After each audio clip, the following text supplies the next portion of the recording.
më thjesht kam punuar me aktorët e vjetër. Ashtu. Po, sepse të gjitha ato gjë që un kam pasur në mendje, se tash fillimet e mia ishin me aktor jo profesionist, por që kishin dëshirën si puna ime dhe u rritën gjatë rrugës siç u rrita edhe unë. Ndërsa kur filloi kontakti me aktorët e vjetër, ishte gjëja, më thoshin çfarë do të japësh me këtë gjën? Okej, kam rolin e babait tun, çfarë babai ke? Ke baba rrugaç, ke baba.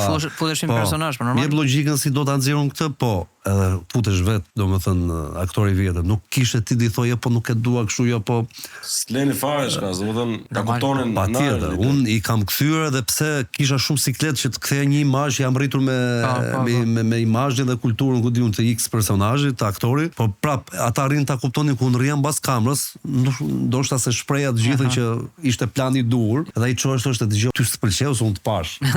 Arrinin të futeshin dhe tek ti që atë pëlqeu ty. Edhe më thonin që mos ki siklet, se atë e ke tilla, nuk kemi gjë. Domethënë, unë vërtet jam aktor i madh për ty edhe për tjerë, por kjo është gjë e re, unë nuk e di. Derisa të njihem me këtë që ti e ke në mendje, duhet të më kthesh. Do të përfshihem tamam, përfshihem tamam. Ti të arrish atë që ke në mendje. Dhe respekt për të gjithë, edhe unë kam fituar një shkollë nga këta.